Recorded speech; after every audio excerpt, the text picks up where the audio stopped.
고등학교 2학년 세계사 수강생 여러분, 오늘은 2차시 내용 정리 강의로 진행하도록 하겠습니다. 우선 2차시에서는 인도 문명과 중국 문명의 내용 정리를 하고 그 뒤에 이제 문제 풀이를 같이 하도록 하겠습니다. 자, 먼저 수능특강 교재 10페이지에 있는 인도 문명 먼저 보도록 하겠습니다.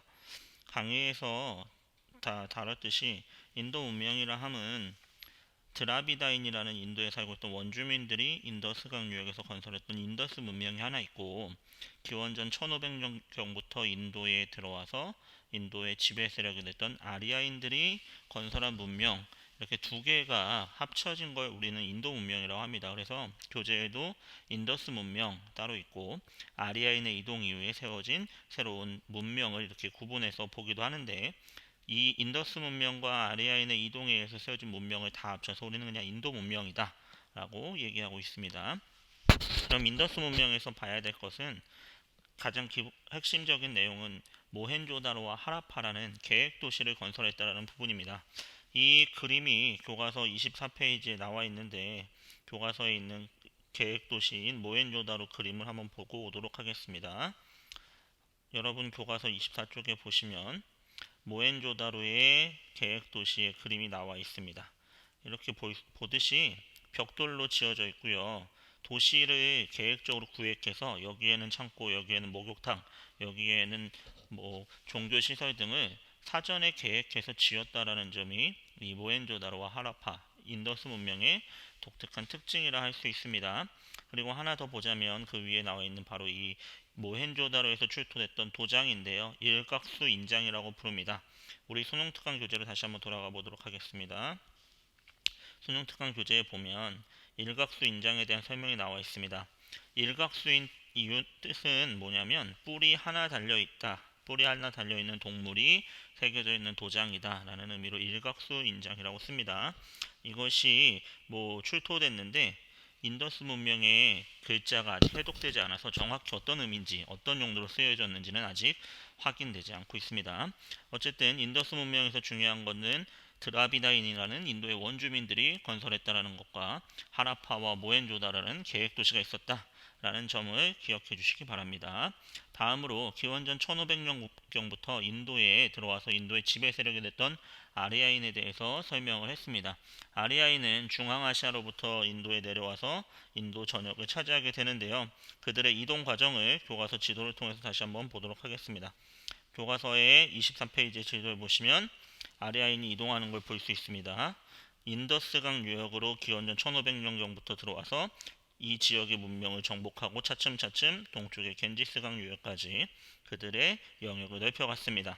아리아인의 특징이라 하면 철제 무기, 철제 농기구를 사용하여서 정복 활동을 했다라는 거죠. 그래서 아리아인 하면 기억해야 될 게 이들이 철제 무기를 통하여서 인도의 새로운 주인으로 자리 잡게 되었다라는 부분을 한번 봐주시면 좋을 것 같습니다. 그리고 이들은 정복한 원주민들을 지배하기 위해서 강력한 신분제도인 카스트 제도를 형성하게 됐습니다.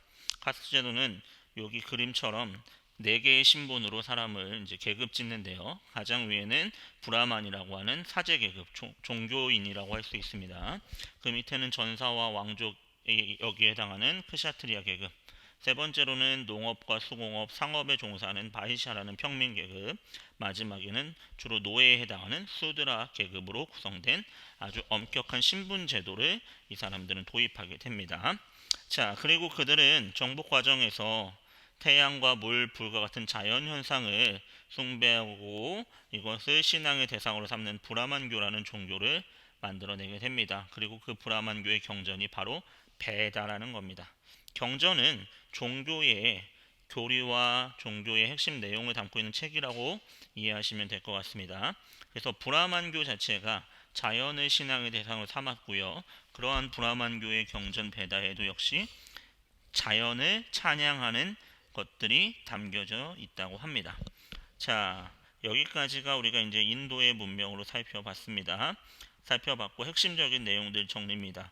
여기서 이런 질문을 할 수 있을 것 같습니다.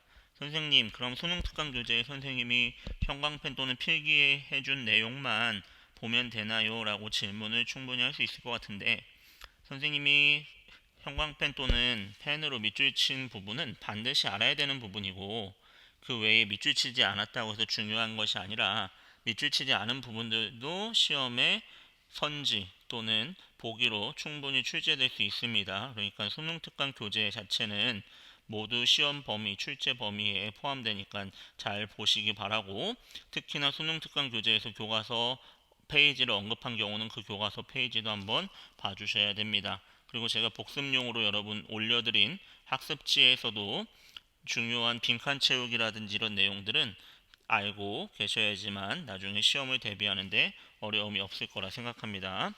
다음으로 이제 마지막 중국 문명에 대해서 살펴보도록 하겠습니다. 중국 문명은 신석기 시대부터 이제 시작됐다고 하는데, 강의에서도 언급했듯이 다양한 지역에서 중국의 신석기 문화가 시작되는데, 그것까지는 우리는 세계사에서는 여러분이 다 외우지 못하셔도 괜찮겠습니다. 다만 황허강 유역에서 중국의 이제 문명이 시작된다라는 거 정도는 알아두시기 바랍니다. 황허강이라는 강을 하나 알아두시기 바랍니다. 그리고 중국의 문명의 시작이라고 할 수 있는 게 이제 하왕조라고 기록에만 전해지고 있습니다. 이것은 실제 유물과 유적이 발견된 것이 없기 때문에 기록상에서만 존재하는 왕조라 할 수 있습니다. 그래서 여기 한번 보겠습니다. 선생님이 따로 필기한 부분인데, 중국 왕조의 변해가는 과정인데, 앞으로 우리는 세계사를 다루면서 중국에 대한 부분을 계속해서 다뤄나갈 것입니다. 그래서 중국의 왕조의 이름이 어떻게 변해갔는지 선생님이 정리했습니다. 이것은 앞으로 수업을 진행하면서 계속해서 반복적으로 나올 부분이니까 큰 틀이라고 생각하시고 머리에 넣어두시면 좋을 것 같습니다. 중국 역사의 시작은 하왕조라고 전해집니다. 그러한 하왕조를 상왕조가 무너뜨리고 새로운 지배자가 됐고, 그러한 상을 무너뜨린 게 주나라고, 주나라가 혼란에 빠지면서 각자 독립된 세력들이 중국을 차지하기 위해서 치열한 전쟁을 벌이던 시기를 우리는 춘추 전국 시대라 합니다. 이 춘추 전국 시대를 통일했던 게 진나라입니다. 진이 얼마 못 가서 15년 만에 멸망하면서 다시 중국을 통일했던 게 한나라가 되겠습니다. 그리고 한나라가 마지막 시기에는 위초고라는 삼국시대로 나눠지게 되고, 그 삼국을 통일했던 게 위나라였고, 위나라가 얼마 못 가서 나라 이름을 진으로 바꾸게 됩니다. 그래서 위진이라는 용어가 여기서 나온 거고, 중국의 북쪽에 이민족들이 쳐들어오게 됩니다. 우리가 흔히 이제 다음 시간부터 배우게 될 흉노족과 같은 유목민족들이 중국의 북쪽을 차지하고 거기에 나라를 세워서 그걸 우리는 북쪽의 왕조들, 북조라고 하고, 원래 중국 왕조는 이 이민족에 의해서 남쪽으로 쫓겨가게 됩니다. 그래서 남쪽에서 중국인들의 왕조가 계속 이어지게 되는 거죠. 그것을 우리는 남쪽에 있던 왕조들 남조라고 부르게 됩니다. 그래서 이 시대를 위진을 거쳐서 남조와 북조에 각각의 왕조가 있던 남북조 시대다. 위진 남북조 시대라고 부릅니다. 이 자세한 설명은 해당 내용이 본 수업에 들어가서 또 한 번 설명해 드릴 겁니다. 그러니까 지금 이해가 안 된다고 걱정하실 필요는 없습니다. 큰 틀 흐름 잡기라고 생각하시면 됩니다. 이 혼란의 위진 남북조 시대를 통일했던 게 수나라였고요. 수나라는 30년 만에 멸망하게 되고 그 자리를 당나라가 대신하게 됩니다. 당도 마지막 시기에는 5대 십국이라는 분열의 시대를 겪게 되고, 이 5대 십국의 분열을 통일한 게 송나라였고, 송나라를 정복했던 게 바로 몽골족이 세웠던 원나라가 되겠습니다. 원나라가 명나라라는 중국인들이 세운 나라에서 다시 한번 멸망하게 되고, 명나라는 만주족이 세운 청나라에서 멸망하게 됩니다. 청나라는 마지막에 혁명이 일어나게 되면서 중화민국이라는 나라 이름으로 바뀌게 됩니다. 이게 약 한 2000년 가까운 중국의 역사 속에서 등장했던 나라들입니다. 그래서 중국의 역사를 크게 정리했는데, 통일된 왕조가 있던 시기가 있습니다. 주나라라든지 진, 한, 수, 당 같은 시대는 중국이 하나의 왕조로 통일된 상태였고, 춘추전국, 위진남북조와 같은 시대는 5대 십국도 포함이고요. 중국이 여러 세력들에 의해서 분열되어 있던 시기다 라고 정리하시면 될 것 같습니다. 이것은 계속해서 중국 수업을 할 때는 내용을 다시 한번 복습해 드릴 거니까 큰 틀 정도만 우선 알아두시면 좋을 것 같습니다.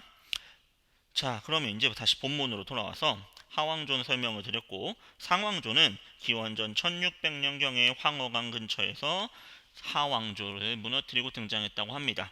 이 상왕조의 특징이라면 나라의 중요한 일을 점을 쳐서 그 점의 결과를 가지고 국가의 일을 결정했다고 합니다. 이 내용이 교과서 25쪽에 탐구 활동에 있는데요. 한번 점을 어떻게 쳤는지 보고 가도록 하겠습니다.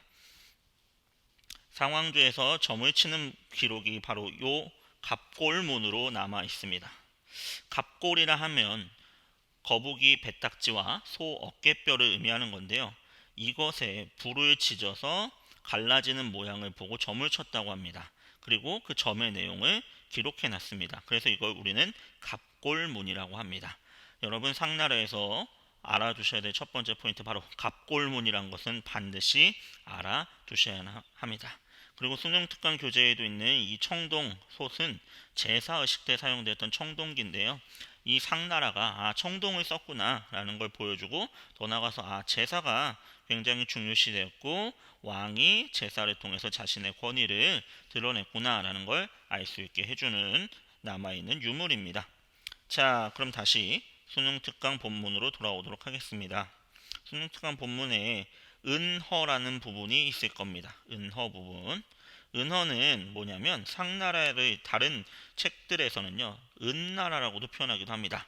왜냐하면 상나라의 도읍이 은이라는 도시였기 때문이죠. 근데 이곳이 폐허가 된 겁니다. 그래서 폐허가 된 은 도시라는 뜻의 은허라고 이렇게 표현하는데 여기서 청동 무기라든지 제기는 제사에 쓰이는 물건입니다. 제기 같은 것들이 발견됐고 갑골문이 발견됐고 이 상나라의 문화를 알 수 있는 다양한 유물 유적들이 발견됩니다. 자, 그래서 상나라는 일단 갑골문 알아두셔야 되고 두 번째로 보셔야 될 거 날짜를 셀 때는 태음력 썼다라는 거 한번 알아두셔야 될 것 같고 마지막 순장은 왕이라든지 이런 높은 사람들이 죽었을 때 그 사람을 모시던 사람들을 같이 무덤에 묻는 거 이걸 순장풍습이라고 합니다. 자, 이러한 상나라를 멸망시켰던 게 바로 주나라 주왕조입니다. 기원전 11세기경에 주나라가 등장하게 되는데 주나라의 수도 이름 기억합시다. 호경입니다. 호경이라는 곳이 어딘지 다시 한번 교과서를 보고 오도록 하겠습니다.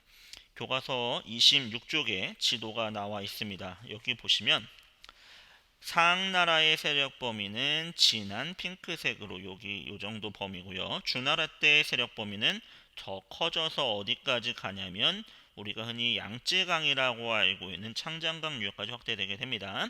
그리고 주나라의 건국할 때 수도는 요 호경입니다. 호경에서 나중에 주나라는 나급, 러양이라는 곳으로 수도를 옮기게 됩니다. 그 부분을 좀 이따 다시 한번 설명을 드리도록 하겠습니다. 자, 어쨌든 주나라에 대해서 보고 있습니다. 다시 수능특강 교재로 가도록 하겠습니다. 자, 주나라 부분 밑에 부분 보면 주나라는 독특한 지방 통치 제도가 나오는데 이 제도의 이름은 여러분 반드시 알아두셔야 합니다. 선생님이 별표를 쳐놨는데 주나라에서 다른 건 몰라도 이 봉건제라는 단어는 반드시 알아두셔야만 합니다. 봉건제는 무엇이냐면 왕은 직할지 왕이 그 수도 근처의 지역만 다스리게 되고 나머지 지역들은 왕이 임명한 제후들에게 통치를 맡기는 방식을 말합니다. 근데 그 제후는 누구였냐면 주나라 왕실의 왕족들이나 공신이라 하면 나라를 세우는데 나라에 큰 공을 세운 사람들을 의미하는 건데 이 사람들을 제후로 임명해서 통치권을 맡겼다라는 겁니다. 그럼 봉건제가 무엇인지 다시 한번 그림을 통해서 한번 보도록 하겠습니다. 교과서 26쪽에 세계사 백과의 주의 봉건제 이 부분은 중요합니다. 봉건제라는 말은 반드시 알아두셔야 되는 핵심 개념입니다. 봉건이란 한자음인데요. 봉이란 것은 제후국을 세운다, 제후의 나라를 세운다라는 건이라는 말과 토지를 나눠준다는 봉이 합쳐져서 즉 왕이 제후에게 땅을 나눠주고 그리고 제후는 땅을 받아서 그 지역의 땅을 다스리는 걸 의미합니다. 왕은 봉토라고 불리는 땅을 제후에게 나눠주면서 제후는 왕에게 군역, 군사적인 의무와 공납이라 하면 오늘날로 치면 세금이라고 보시면 됩니다. 세금을 납부해야 되는 의무를 갖게 됩니다. 이게 봉건제인데, 봉건제라는 건 전 세계 역사에서 주나라 외에도 일본 또 중세 유럽에서도 나타났던 하나의 통치 제도입니다. 근데 주나라 봉건제가 일본과 유럽에서 나타났던 봉건제와 다른 점은 무엇이냐면 왕과 제후의 관계가 혈연 관계였다라는 점입니다. 혈연, 피를 나눈 관계라는 거죠. 그리고 이러한 봉건제를 운영하는 기본 원리가 바로 종법제라는 가족 윤리입니다. 종법제는 무엇이냐면 쉽게 설명드리겠습니다. 우리 가족 관계에서 큰아들, 작은아들 이렇게 뭐 자식들 사이에서도 태어난 순서에 따라서 서열이 있습니다. 그리고 예전에는 적자라는 말을 씁니다. 즉 본 부인에게서 나온 아들 있고 본 부인이 아닌 후궁이라든지 첩에서 나온 아들들을 이제 서자라고도 부릅니다. 근데 종법제라는 것은 적자 중에서 장자, 큰아들이 모든 정통성을 계승한다라는 겁니다. 다시 말해 왕의 적장자, 즉 왕의 본부인에게 나온 가장 큰 아들이 왕의 계승을 하게 되는 거고 나머지 아들들은 왕 밑에 제후가 된다는 겁니다. 또 제후에게서도 이 종법제는 그대로 적용됩니다. 제후의 본부인에게서 나온 큰아들은 제후의 직을 세습하고요. 나머지 아들들은 제후 밑에 있는 경, 대부와 같은 관직으로 이제 밑에 위치하게 된다는 거죠.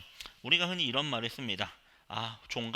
종갓집이란 말을 쓰는데 종갓집이란 건 뭐냐면 큰아들의 큰아들의 큰아들의 큰아들의 이렇게 내려오는 큰 집이 종갓집을 의미합니다. 즉 주나라 봉건제에서도 큰 집과 작은 집, 큰아들과 작은아들이라는 이러한 가족윤리인 종법제에 의해서 봉건제가 시행되었다라는 점을 한번 알아두셔야 될 것 같고, 두 번째로는 천명사상이라는 것을 알아두셔야 됩니다. 천명, 하늘의 뜻을 명령을 받았다라는 거 다 뭐 기본 강의에서 설명을 들으셨을 거라 생각합니다. 그 다음에 덕치주의란 말도 하나 나올 겁니다. 덕치주의는 덕이 있는 천명을 받은 사람이 나라를 다스려야 된다. 그래서 우리가 나라를 통치하는 것은 하늘의 명령이다라는 왕권을 정당화하는 하나의 사상이 되었다라는 겁니다.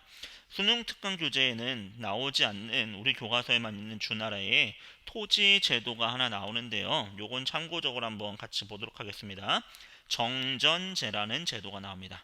정전제라는 건 뭐냐면 한자로 여러분 이 글자가 뭐죠?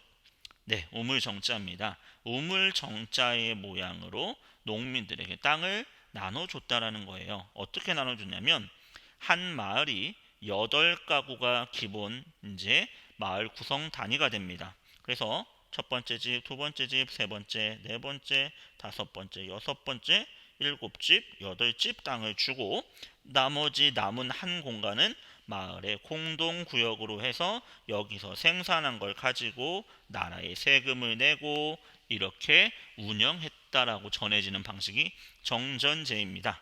근데 이 정전제의 시행 여부는 아직 좀 논란의 여부가 있습니다. 그러니까 기록상으로만 시행되었다라는 얘기도 있기 때문에 뭐 확실치는 않지만 이 정전제는 이후에 중국의 다양한 왕조들에서 토지 제도를 개혁할 때 언제나 이상적인 모델로 제시됐던 토지 제도가 되기도 합니다. 어쨌든 주나라에서 시행되었다라고 전해지는 토지 제도인 정전제까지 보았습니다. 그럼 마지막 주나라가 어떻게 해서 쇠퇴의 길을 걷게 됐는지를 보고 문제풀이로 넘어가겠습니다. 다시 수능 특강 교재로 오겠습니다. 쇠퇴하게 되는 원인은 간단합니다. 주나라 봉건제라는 것은 아까 말씀드렸듯이 종법제에 의해서 운영이 됩니다. 가족 윤리에 의해서 운영이 됩니다. 근데 시간이 지나면 지날수록 여러분도 한번 생각해 보시면 여러분 명절에 사촌들을 만나는 경우가 최근 들어서 많이 줄어들지 않았습니까? 혹시 뭐 8촌, 10촌 이런 10촌 넘어가는 가족들을 만나는 학생들은 거의 드물 거라 생각합니다. 주나라도 마찬가지입니다. 시간이 지나면 왕과 제후의 관계, 혈연 관계가 점점 멀어지는 겁니다. 예전에는 왕과 제후가 형제 관계였는데 한 대를 건너면 사촌이 되고 한 대를 건너면 육촌, 팔촌으로 점점 멀어지게 되는 것이죠. 그러다 보니까 제후들은 점점 주나라 왕실의 왕의 말을 듣지 않게 되고 왕실의 권위는 추락하게 되는 것입니다. 이러한 과정에서 이민족이었던 견융족의 침입을 받게 되면서 수도인 호경이 함락당하게 됩니다. 그래서 수도를 호경의 동쪽에 있던 러양으로 옮기게 됩니다. 지도로 한번 보고 가도록 하겠습니다. 러양은 어디냐면 호경이 주나라 처음에 도읍이었는데 호경에서 동쪽으로 간 우리말로 나급, 중국말로 러양이라는 곳으로 수도를 옮기게 되는 겁니다. 수도가 동쪽으로 옮겨졌다, 동쪽으로 천도했다 해서 우리는 이것을 주나라의 동쪽 천도, 동천이라고도 부릅니다. 이게 언제였냐? 기원전 770년에 발생했다라는 겁니다. 770년 주나라의 수도가 호경에서 러양, 나급으로 옮겨진 사건이 주의 동천 사건이고, 이때부터 동쪽에 있는 주, 그래서 동주 시대가 시작되었다고 합니다. 여러분, 그럼 호경의 수도가 있던 시대는 동주와 대비되는 개념인 서주 시대라고 부르기도 하겠죠. 그래서 동주 시대가 시작되었습니다. 근데 동주 시대의 시작을 우리는 뭐라고 보냐면, 이때부터 주나라 왕실에 순종하고 있던 제후로 있던 제후들이 주 왕실이 사실상 유명무실해지니까 차츰 독자적인 세력으로 변모해 갑니다. 그래서 이때부터는 서로 권력을 차지하기 위한 치열한 쟁탈전이 벌어지는 시대, 춘추 전국시대가 시작되게 되는 것이죠. 그래서 주의 동천, 곧 동주의 시작이 우리가 다음 시간에 다루게 될 춘추 전국시대의 시작점이 되기도 합니다. 자, 여기까지가 이 강의 이제 기본 내용 정리였고, 이제 마지막으로 같이 기본 문제, 수능 기본 문제 4문제를 풀어보고 수업을 마무리하겠습니다. 자, 선생님이랑 같이 기본 문제 풀고 나머지 뒤에 있는 실전 문제는 여러분이 복습하면서 풀어보셔야 됩니다. 12페이지에 있는 1번 문제부터 보도록 하겠습니다. 가시대에 대한 설명으로 옳은 것은 이라고 나와 있습니다. 가시대에 인류는 바늘 등을 만들어 천을 짜기 시작했다. 여기 옷을 만들어 입었다라는 내용이겠죠. 근데 핵심 단어가 있습니다. 어디에 체크를 해야 될까요? 그렇죠, 바로 농경입니다. 여러분, 농경이 시작된 거는 어느 시대죠? 신석기 시대였습니다. 농경과 목축의 시작. 그럼 신석기 시대에 대한 설명 고르라는 거네요. 그럼 신석기 시대에 대한 설명 고르라 보면 답은 1번 토기 제작이겠죠. 2번은 청동기에 대한 설명이니까 당연히 오답일 수밖에 없고요.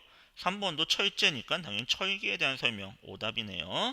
문자를 이용해서 기록을 남기기 시작한 거는 청동기 시대였죠. 그리고 불가 언어는 구석기 시대에 사용되었던 거죠. 그럼 신석기 시대는 기원전 약 10,000년 전부터를 신석기 시대로 봅니다. 그러니까 불가 언어의 사용은 기원전 180만 년 전부터 시작됐다고 하니까 시기상으로는 구석기 시대에 해당하게 되겠죠. 그래서 답은 1번이 되겠습니다. 2번 문제 같이 보도록 하겠습니다. 밑줄 친 이 지역에서 발달한 문명에 대한 설명으로 옳은 거. 자, 이게 수능 아니면 모의고사에서 이런 식의 문제들이 이제 항상 첫 번째 1번 문제로 나옵니다. 우리가 배웠던 4대 문명 지역에 대해서 묻는 문제입니다. 그럼 어떤 문명이 나오는지 한번 보자고요. 초승달 형태의 비옥한 이 지역, 초승달 모양의 비옥한 땅에란 뜻을 가진 지역 바로 떠올리셔야죠. 메소포타미아에 대한 설명입니다. 메소포타미아 지역 문명에 대한 옳은 것을 골라보도록 하겠습니다. 옳은 거 고르면 1번 은허란 건 오늘 배웠습니다. 중국 문명이죠. 태음력과 60진법, 정답은 여기 있네요.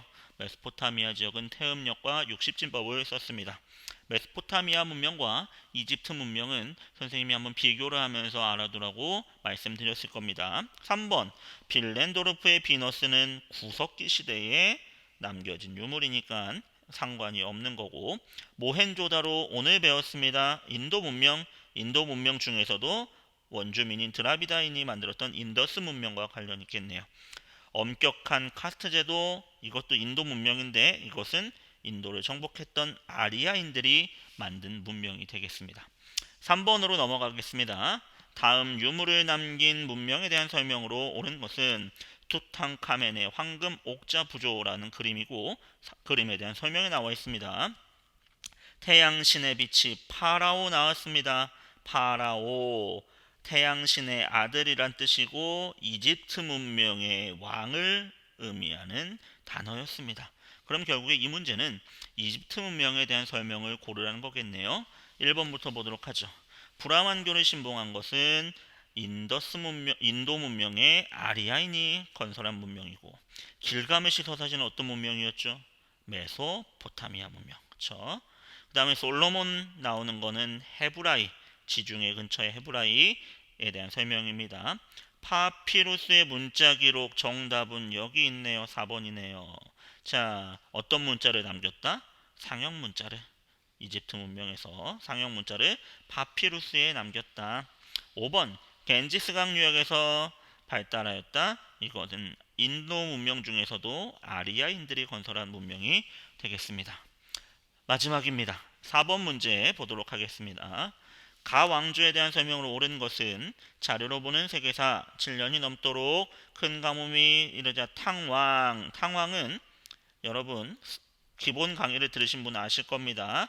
중국의 상왕조의 왕이었어요. 정인은 점을 치는 사람을 의미합니다. 정인에게 점을 쳤다. 근데 해설 보시면 점을 쳐서 신의 뜻을 알았다. 점을 쳤다. 이것은 곧 어떤 왕조, 상왕조, 중국의 상왕조를 의미한다. 그러면 상왕조에서 점 쳐서 뭐 했냐? 이거잖아요. 답은 1번 갑골문 나오네요. 소의 어깨뼈, 거북이 배딱지 등에다가 점을 친 기록을 남긴 거. 배달을 제작한 건 인도 문명에 아까도 봤던 아리아인들이 건설한 문명, 유대교를 신봉한 건 헤브라이라는 국가. 계획도시 하라파는 인도 문명 중에서도 인더스에 있었던 드라비다인이 건설한 문명. 마지막 창장강 유역을 중심으로 발전한 것은 상왕조가 아니라 상을 정복하고 등장했던 주왕조 때 있었던 내용이니까 답은 1번이 되겠습니다. 자, 여기까지 내용 정리 및 문제풀이 강의를 모두 진행했습니다. 여러분 요 뒤에 나와 있는 요 실전 문제 4문제는 여러분이 한번 풀어보시면 될 것 같습니다. 그 문제까지 다 푼 학생들은 어떤 것을 통하여 정리하면 좋냐면 교과서에 27페이지에 보시면 내용 확인이라고 해서 이 단원에서 배웠던 핵심 내용들을 정리할 수 있는 것들이 있습니다. 이 빈칸을 한번 채워보시는 것도 복습에 좋을 거라 생각됩니다. 학습지에 올라가 있는 학습지의 빈칸도 한번 채워보면서 복습을 마무리해 주시기 바랍니다. 아, 선생님 할 게 너무 많아요 라고 생각될 수도 있겠지만 사실 내용 그 빈칸 채우기에 들어갈 정답들은 굉장히 간단한 내용들입니다. 여러분 충분히 채우면서 복습이 될 거라 생각하니까 한 번쯤 해보시기 바랍니다. 다음 시간에는 이제 2차시 강의로 3차시 강의가 진행될 건데요. 3차시 강의를 진행함에 있어서 온라인상의 공지사항으로 전달했지만 지금 선생님은 여러분의 편의를 위해서 EBS 강의를 다운받아서 편집을 해서 올렸는데 화질이 떨어지는 문제가 발생합니다. 그래서 다음 3차시 강의부터는 EBS 기본 강의를 그대로 끌어와서 선생님이 어느 지점까지 보세요라고 설명을 달아놓겠습니다. 여러분 그러면은 그 해당 분에 맞게 해당 어느 지점까지 보시면 되고, 지금 내용 정리 강의는 지금과 같은 방식으로 유튜브의 링크를 통해서 여러분에게 제공할 예정입니다. 다음 시간에는 이제 2단원으로 넘어갑니다. 2단원은 동아시아 지역의 역사라고 해서 우리 한반도 주변에 있는 중국과 일본 등에 대해서 역사적인 내용을 살펴볼 겁니다. 그 첫 번째 시작점은 이제 바로 중국의 역사가 될 거고요. 춘추 전국시대라는 것에 대해서 살펴볼 예정입니다. 이 강의도 업로드 되는 대로 잘 수강하셔서 차근차근 하나 둘씩 계속해서 밀리지 말고 진도를 잘 따라와 주시길 바라겠습니다. 이상으로 수업을 마무리하겠습니다. 수고하셨습니다.